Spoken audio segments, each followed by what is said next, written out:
Brothers and sisters, it's March Madness, one of the most magical times of the year where somebody gets crowned to be the ultimate winner on each side, men and women, you feel me? But guess what also happens? Someone has to lose, man. As a matter of fact, a lot of people has to lose. Whenever you take a loss, bro, that's just a loss on that aspect. That's just a loss right there in that arena. A lot of these losses be shaping us to be the person that we need to be for the next W we gonna get. You feel me?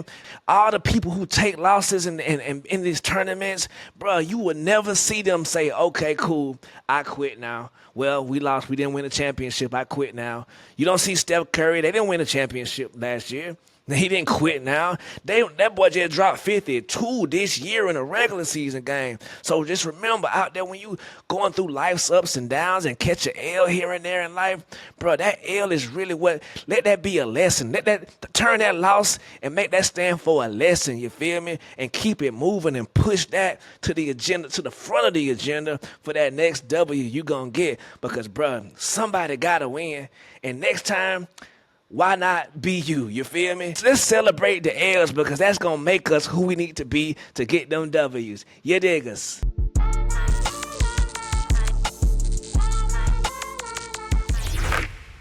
Hey, you got to know. Hey, don't I be with Juju serving everybody? Hey, appreciate you having me, big dog. How is everything, man? Man, everything cool, man. Like I said, bro, I'm so happy and so proud to live in an era where my dog, Young LA, is really like actually rising from the ashes, like the Phoenix, with the black boy, white boy swag, with the haircut, boy, with the crosses on me everywhere. Oh my God, I'm blessed. Yeah, man. It's a beautiful thing. I love seeing the anti-revival too, because bro, that's an all-time record. Him, Tip, Dro, everybody went in, bro. A classic for sure. Exactly. That shit, it be turning up the whole Atlanta. I be in certain parties like going to NBA events and stuff like that. They'll play that not knowing what they playing. I'm like, I'm finna actually turn up the whole spot. Yeah, like this is an Atlanta national anthem right here. Right, You feel me? That and a couple of other songs. Rest in peace to Shawty Low. Rest in peace to Young Scooter, man. How you feeling today, bro? I'm good, man. I'm good. We gonna have a good sports weekend coming up. Got the Final Four popping off. We getting into the hunt where playoff seeding is on the line with each NBA game. It's a great time of the year, my guy. Hell yeah, it's a great time of the year. But bruh, it's not a great time for my dog Ja Morant and his pockets. I mean, it's always a good time for his pockets when you got that much money, extra sloppy. But man, them gun gestures, the NBA done gave my dog a warning. Then he came right back with two of the bazookas. Next game. next game, he came back with the pow. You feel me? He came back double the trouble. Right. Yeah, it's wild. And it's a big discussion going on social media about how unfair the NBA is being here. And dog, look, I'll be the first to ride with you when you call the NBA out on their hypocrisy, on their inconsistencies and all that. But this ain't it, dog. Like, they warned that man yesterday not to do this, and he did it the very next day, dog. Like, I get that people have an axe to grind on the NBA based with how they do disciplinary actions with serious topics like domestic violence and such, and how this doesn't align with how seemingly lenient they are on that. I get that, but I feel like this ain't the argument to kind of take that stance on, because this ain't about that, dog. This is just an employee not giving a damn about what his boss is telling him he can and can't do. That's all this is, dog. Right. You can't go straight from the commissioner office or the phone call or the Zoom or whatever they talk to him on and go straight to Miami. And first shot, I'm talking about first quarter, he shot that thing early in the game, right? He let it loose. Yeah, he a wild boy, man. He a wild boy. But yeah, I mean, bro, like I just think people are taking it way too serious. Like I said, I don't think this is an indictment on Ja. I don't think this is the NBA having an agenda against him, bro. It's just a worker and his boss seeing how far they can push each other. That's all this is. I feel like we had a couple of historic performances this week with the Joker, 62, 10 and 10 in a loss, epic loss with my dog Westbrook. Hurt my soul. Russ is my guy, but bro. Bruh, it's like, I got two reasons. Like, number one, you're only up 1 point. So go in and lay it up. I see the point or the angle you're trying to get them to real quick, but you got to dunk that home at least. Right. You got to make sure you get that one. I think 2018 Westbrook would have yammed that, but he ain't got it no more. You know, the lift ain't there. But yeah, and then the foul on the three. I don't know. I feel like that's more on the rest, but I also feel like Russ, you shouldn't have even been close, bro. Keep your feet on the ground and just put your hand up when you run out on a shot like that, bro. Right. You're gonna have to be a hero tonight, Nikhil Alexander Walker. Big no. Right. We went from that to Steph Curry being Steph Curry. I don't know if he's turning back the clock or that's just his time. Incredible. Like the job, and that's the problem I kind of got with Ja a little bit, brother. You shoot the guns whenever Steph Curry ain't around, dropping 52 on your head, but you're gonna shoot him against Tyler Hero in the game. Don't do it like that, because I feel like you can't allow. I don't care how great you are, 52.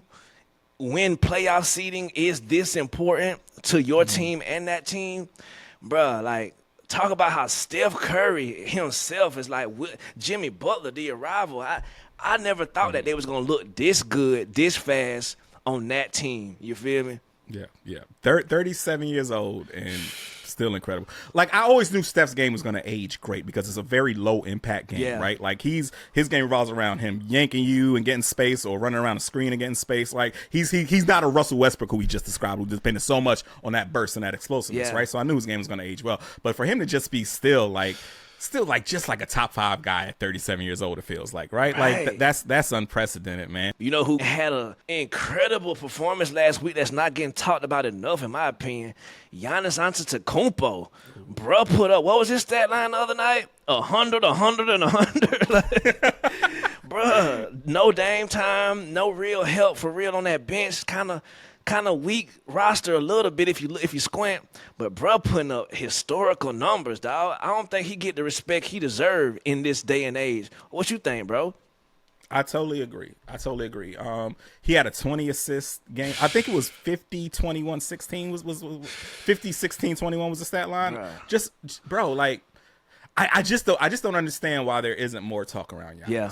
And I think me personally, I think Giannis is the second best player in the world. I think only Jokic is better, right? He's a dude who has given us 30, 12, and 6 for the past 5 seasons, and has been an all defense guy while doing it. He's in the class with Michael Jordan and Hakeem Olajuwon as the only players to ever win MVP and Defensive Player of the Year the same year. And it feels like there's no discussion around him. I don't get it. I don't know if it's because we all know that Milwaukee is just not doing anything in the postseason. Maybe that's it. Maybe we know that team ain't going nowhere. You brought Doc Rivers in to try to save you. Man. That's when you know you scrambling, right? But yeah, Giannis is incredible, bro. And like I said, I just don't understand why there's not more discussion around him. Right. Moving on, bro. We got some people. We got a hotline here on the show, man. And we allow the fans of the show to give their calls in and just give us their takes, their wacky questions. So, Miss Rebecca, cue some of those calls up for us right quick so we can go through some of them. You did me. Juju, this is Win from Madison, Wisconsin. I got a daughter coming in August. I got a question for you. How early is too early for me to introduce her to the great race relation movie, Rush Hour? I'm talking about 1 and 2. All right, thanks, man. Bye. How early is too early to watch the movie Rush Hour? We got to guess. I'm going to let my dog Tyler hit that one first. What you think, bro? How early is too early to watch Juntao on the board? The great cultural commentary movie, as he referred to it. First off, congrats to him for having a daughter on the way. Yes, sir. Big, shout out to that. Rush Hour, going back to what he said about how it is a great comedy that's rooted in cultural differences, right? Which I wholeheartedly agree on. And the thing is, I see there's a lot of discussion around this movie every so often on Twitter where people are like, you couldn't make a movie like this anymore. Everyone's too PC. And I don't think I agree with that, because the comedy that was in Rush Hour, of course, it was rooted in notions of black people and the notions of Asian people, right? Like, that was the dynamic there. But there was never anything that was disrespectful or harmful. Right? Like, it was the comedy there was cracking jokes on the cultural differences rather than trying to crack jokes on saying that this culture is inferior. Yeah, exactly. You know what I mean? Neither one of them stood for that.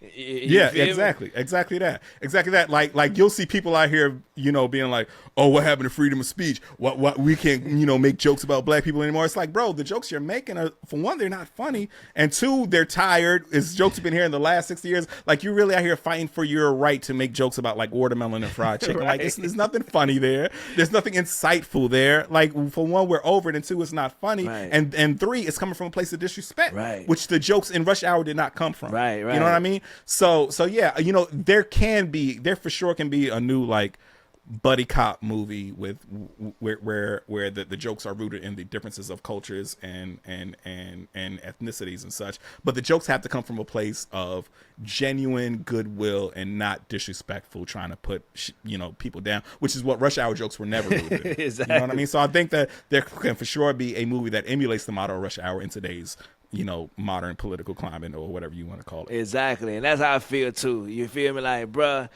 go ahead and turn that Rush Hour on in the crib, bro. Just let them play it right now, because, like he said, it was respect put on all cultures in that Rush Hour. And it was, like he said, the most important thing, be funny, man.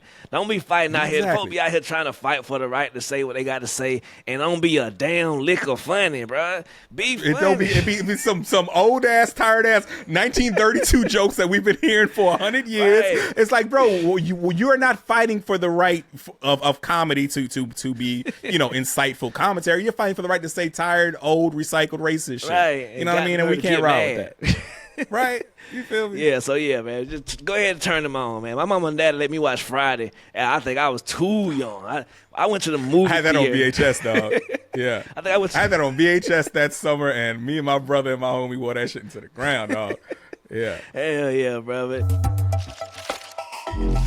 Well, that's been another great episode of the Alley Oop, dog. Bro, this episode was made 100% fantastic by my dog.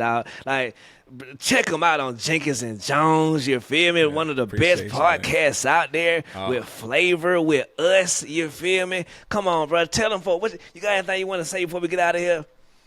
Yeah, man. Like my dog Juju said, holla at us on Jenkins and Jones. We got the YouTube channel. You can find us on Twitter with that handle. Jones is spelled with a Z, not an S. So, man, appreciate you, Juju. Always good chopping up with you, man. Love what you got going on right here, bro, with Metal Lock, man. Shout out to you. Yes, sir, man. Shout out to you 10 times more, man. And that right there was the Alley Oop. Catch us again next week on the same bat channel at the same damn bat time. You dig us.